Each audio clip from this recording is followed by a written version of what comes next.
hustle culture is real, but it doesn't have to be real for you. It doesn't have to be real for me. It doesn't have to be real for anybody. Now, I was recently asked a simple question. That question is, what is biblical economics? And it made me realize that many of us may not have a clear understanding of some of the actual real frameworks that might be getting used, some of the actual real ways of living that may be getting used that may be of benefit to you. So, in this video, I'm going to talk to you about biblical economics. I'm going to be talking to you about why I'm qualified slash justified to speak about biblical economics as someone who has been studying the Bible since the age of 19, purposefully. Let me put it that way, because all the years before that, or a lot of the years before that, my mum was forcing me to read the Bible, even when she would send me scriptures in letters that she'd write to me whilst I was in prison, right? So from the age of very young, my mum had us memorizing, I was going to say reciting, but it was reciting for the purpose of memorizing Psalm 91. And so many other verses. I'm reminded of Psalm 100, Psalm 91, Psalm 100, and so on. So that was part of my upbringing, up until around the age of 11, being, I don't like using the word forced, but I was a child. So being forced to read the Bible, being forced to memorize verses of the Bible, specifically the whole chapter of Psalm 91 and also Psalm 100, and a few other places as well, which now I'm deeply and greatly thankful for, because I understand the foundation that gave me. I understand the insights it gave me, even when I was not aware or ready to receive those insights. So we'll start there. So we're going to talk about biblical economics. We're going to talk about what biblical economics is, but more importantly, we're going to wrap this all up in the conceptual idea of hustle culture, because for some entrepreneurs, for some educators, for some influencers, and definitely for investors, it is simple and easy in this modern day current climate to end up experiencing the hustle culture. And let's define hustle culture before we even go into everything else. So the hustle culture, which we're seeing more and more becoming prevalent, is the culture of every day I'm hustling. Okay. When, like, we should all realize this, when the mainstream media, when music media, when the sound of a culture becomes a specific, consistent, repeated message, or its ancillary, its friendly messages, we should understand what's going on. So we've heard songs like Every Day I'm Hustling, okay? And what does that mean? That means you're hustling all the time. We've heard the famous Get Rich or Die Trying album titles, okay? And again, this is not me throwing shade on anyone's music. It's not about that. It's trying to help us understand that the current climate always tells you where it's at. So these kind of messages, these kind of narratives are the undertone, the inner belly, the inner working of the conceptual idea of the hustle culture. The hustle culture is do whatever it takes in order to get your break. Do whatever it takes in order to get your break. But what the hustle culture doesn't tell you, what the hustle culture doesn't teach you, is that do whatever it takes to get your break will always guarantee your break, but your break isn't the kind of break you think you're going to make. Your break isn't necessarily going to be the financial breakthrough. Your break isn't necessarily going to be the couple or relationship goals breakthrough. Okay? Because the hustle culture, do whatever it takes to make your break, might break you. And the break you will get will be a break that you are not ready to be awakened to. And this is why it's important to start by defining hustle culture, so we understand what's at risk. Because if you are no longer able cognitively to handle your business, then who is going to handle your business? And I know, like, I've dealt with this myself. I know there's going to be the voices on the inside telling you, well, if you just keep going and just get past that next threshold, that next bar, that next hurdle, you're going to have the resources and the revenue to hire a team, or to hire someone, or to put things in place, or to get life insurance, or whatever the thing is that you're putting off until you feel as though you've hit that benchmark. And that's part of the scam of hustle culture. So I'm going to describe to you where hustle culture comes from, because a lot of the time when we hear things like hustle culture, we think these things just show up. We think these things are just like ideas that maybe have emerged. And in the book of Ecclesiastes in the Bible, it says there's nothing new under the sun. And if that's true, again, you've got to take your view on biblical truth to your own degree. You've got to decide and determine whether you believe it or not, all right? I believe it, which is not only great for me, but because I believe it, it means that when I see something and I don't know what it is, I don't have to fool myself and pretend I know what it is. And I definitely don't have to be fooled and assume it is what people have told me it is. I can go and search for it because there's nothing new under the sun, okay? According to the book of Ecclesiastes. So let's go in. John chapter 10 I'm reading from, and I'm reading specifically verse 10 because I want to outline what hustle culture is. And for those of you who've experienced any form of burnout, if you're an influencer and you've been going hard, you hit certain benchmarks, certain milestones, on the YouTube platform, a big milestone is the 100,000 subscribers. I know personally influencers who have hit 100,000 subscribers, but if you engage with them personally, if you connect with them and get to know them, you start realizing that they're basically been broken. They've been burnt out. Okay. And it's not to say they haven't been restored. It's not to say they can't be restored. It's to say this is very clearly part of the hustle culture. It's to chase and covet accolades, which sometimes don't even pay you.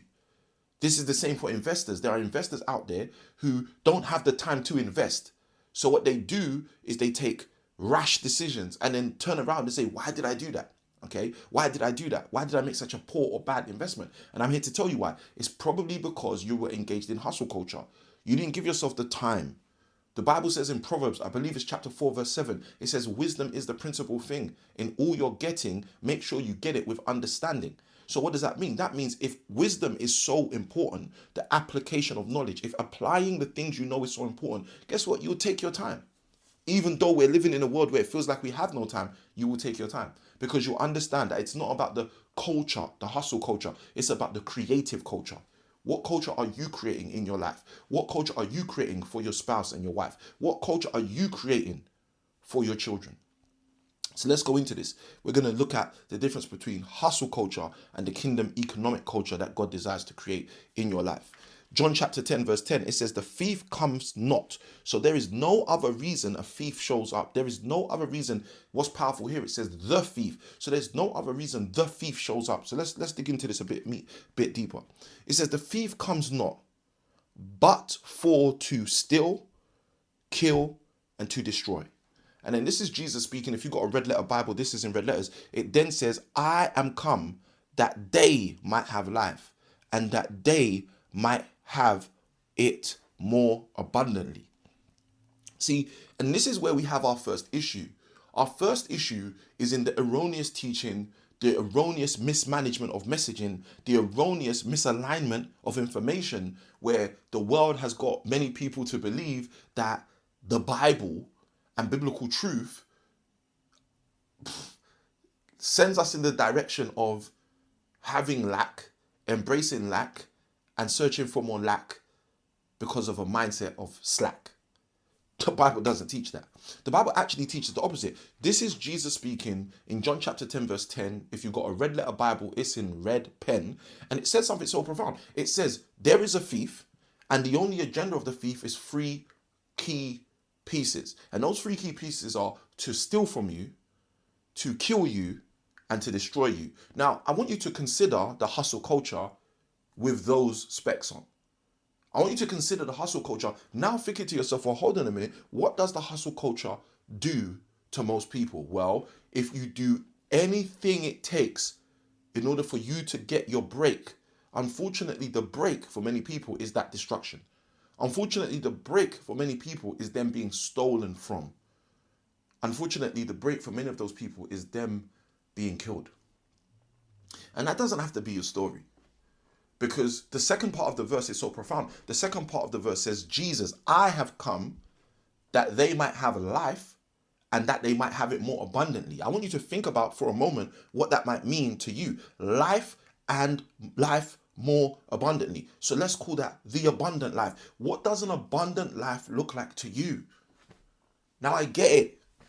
If you're steeped in religiosity and certain ways of thinking about the Bible and about the Christian faith, then you might be thinking to yourself, no, Samuel, abundant life in my mind doesn't match up with what I understand about the Bible and God and all of those things. Okay, that's fine. But if it is true that there's nothing new under the sun, and if it is true that there's two forces you can choose from, one which is about stealing, killing, and destroying, I want you to think about what's happening in the world where that maybe is the heart of the narrative versus the other, which is about life and life more abundantly. I want you to think about which one you desire. So, biblical economics, kingdom economics, Bible-based economics is literally the study of the Bible in order to understand how resources are supposed to be acquired, how resources are supposed to be allocated, and how resources are supposed to advance. And here's what's interesting. When we read John chapter 10, verse 10, guess what we realize? We realize that advancement, life and life more abundantly, allocation and acquisition are part of the Jesus thesis. It's not part of the thief's thesis. The thief's thesis is to steal from you. There's no acquisition in that on your side. It's to kill you. There is no advancement of that on your side. And also to destroy you. There is no access or anything else once you're destroyed. And the reason this is so important is because this is how we start to understand hustle culture doesn't need to be our end. This is how we start to understand that hustle culture should neither be mine or your friend.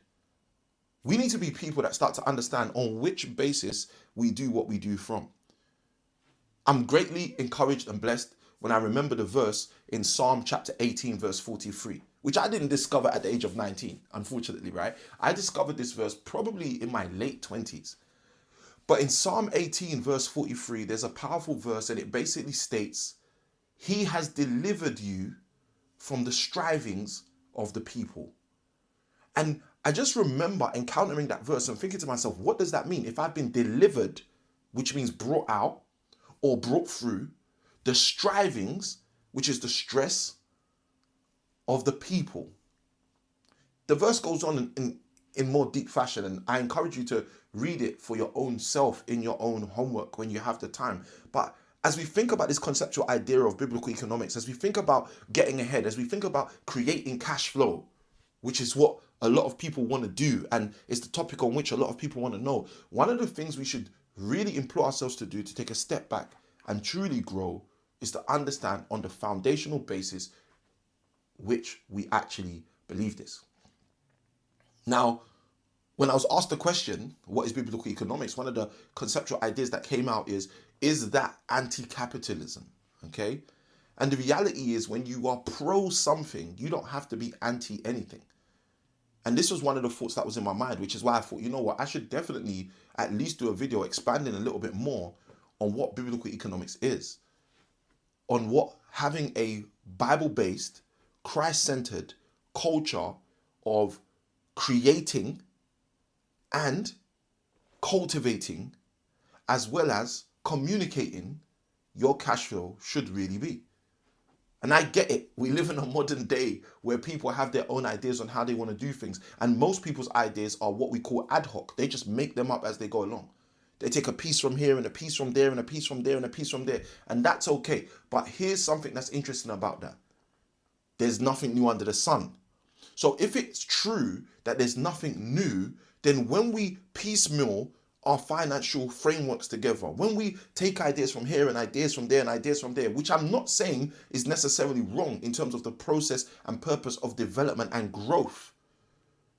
But if that's how we want to create our financial framework, we would do well to understand that someone's most likely done that before. And if we want to take this scripture and believe it for sure, there's nothing new under the sun, then guess what we're going to realize? That someone has definitely done that before. Someone's definitely come before you and taken an idea from this person about how to run their finances, and an idea from that person about how to run their finances, and an idea from a third person about how to run their finances, and believe they had the best of both or all worlds. But here's the reality. We can probably find the template of that person's financial decisions, the three culminated decisions together in the Bible. And one of the fitting things about the Bible is it gives us that opportunity, whether it be in health, whether it be in wealth, whether it be in relationships. It gives us the opportunity to find templates, as I once heard, examples and warnings. You see, Joseph in the Bible had a dream. He was an example. Whereas Samson in the Bible, who had no team, who didn't need a team, he was a warning. But the Bible doesn't just give us Joseph and Samson. The Bible gives us multiple examples. Some of us might want to call them witnesses if we're thinking about Hebrews 11. But the Bible gives us multiple examples of people who do things in different ways. Why? So we can have case studies, so we can have templates, so we can see how biblical economics plays out with this way being done, and with that way being done, and with this form being followed, and with this framework being followed.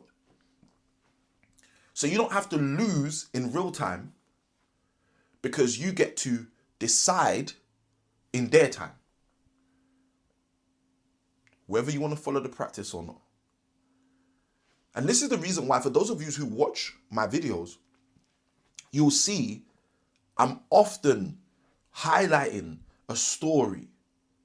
I'm often showcasing a case study, a template. Because like I heard roughly at the age of 20, 21, from a minister who broke this down in a way that I haven't heard anyone break it down as eloquently since. Why do you need to take 70 years to learn what you can learn in 7 hours by simply reading the book of someone who had to take 70 years to be able to write that book? When I heard that at the age of 20, having celebrated my 18th birthday in prison, having been sent to prison twice, and having basically a new lease on life, a new opportunity to start again at the age of 18, when I was encountered, engaged with that message, why take 70 years to learn what you can learn in 7 hours by reading the book of someone who had to take 70 years to be able to write it? It changed my life. It changed my life because it made me realize not only about hustle culture, but about every culture. I get to decide. It made me realize I can go and engage with the wisdom inside of the page, and it can allow me to absorb other people's age. It can allow me, at the age of 21 at the time, to discover what coaches who are high level, who've been doing this for decades, had already discovered. It can position me to know financially how to grow. It can assist me to see how I can prepare for the things that were interesting to me. And here's one of the discoveries I found. Maybe you found this similar discovery, or maybe you haven't. So it's even more important for me to share this with you. As I read tens and tens of books in the field of personal development, as I went through tons and tons of training in the field of personal development, multiple fields in personal development, but in the field of personal development, and as I invested over £100,000 in, I will call, forms of personal development, I discovered one thing which is super interesting. I discovered that every single one of the profitable principles that I discovered, learned, or were shared with me come back to something I had read in the Bible in some way, shape, or form. And it just dawned on me one day, well, if I'm paying for this training and paying for that training and buying this book and buying that book and going on this course and going on that course, and all of the time, the profitable principles in these experiences bring me back to the pages of the Bible, bring me back to conceptual ideas I found already in the Bible, or I've at least been introduced to in the Bible or from the Bible, then surely, goodness and mercy shall follow me. Apologies, I'm playing. But then surely, that should encourage me to take my Bible reading just that little bit more serious. That should encourage me to appreciate that inside of the pages of this book is the real place I need to begin to look. That should encourage me to start to realize that if I understood the source material, I wouldn't have to rely on the secondary material. And that was one of the big wake-up calls I think I had. Roughly around maybe 23, 24, like a big impact. Around 20, 21 years old was when I heard that message. Why take 70 years to learn what you can learn in 7 hours by reading a book of someone who took 70 years to have to be able to write it? That's what I think was one of the things that gave me the insatiable passion to want to start reading. And that's what got me into education in such a big way. That's what got me into devouring books in such a big way. That's what got me into seeking for information and knowledge and wisdom, which again are things we're supposed to do based on a biblical economic framework. What do you mean, Samuel? Well, in Matthew chapter 7, verse 7, it says, ask and it shall be given unto you. It says, seek and you will find. It says, knock and the door will be opened. So that's what we're supposed to be doing. We're supposed to be in pursuit of the things that are of value to us, okay? But then equally, in the same Bible, in Proverbs chapter 25, verse 2, okay? So that's Old Testament and New. Proverbs 25, verse 2, it says this to me, it says this to you. It says, it is the glory of God to conceal a matter, which means God is established as a God because he can hide things. But the second part of the verse is equally, if not as powerful for you and me. The second part of the verse says, it's the honor of kings to search things out, which means that that is a match made in heaven. God gets excited to hide stuff, and we should get excited to find stuff. And if we start living our life like that, here's what's going to start to happen. We're going to start to uncover, unravel, and reveal what's going on, what's wrong, and what's real. We're going to start to see the false conceptual ideas attempting to steal from us, kill us, and destroy us in the form and mask of hustle culture, in the form and mask of do whatever it takes to make the break. We're going to start to see that. And we're going to start to realize that I don't need that. We're going to start to find other paths in order to utilize the appropriate principles and change our positioning. But it doesn't just start with hope. You see, the reason I spoke about Matthew chapter 7, verse 7, the reason I spoke about Proverbs 25, verse 2, another verse to help you is Proverbs 18, verse 1, which says, through desire, a man having separated himself seeks and intermeddles with all manner of wisdom. What does that mean? That means when your desire is strong enough, you'll seek for the right thing long enough. And this is where I guess there's a divide.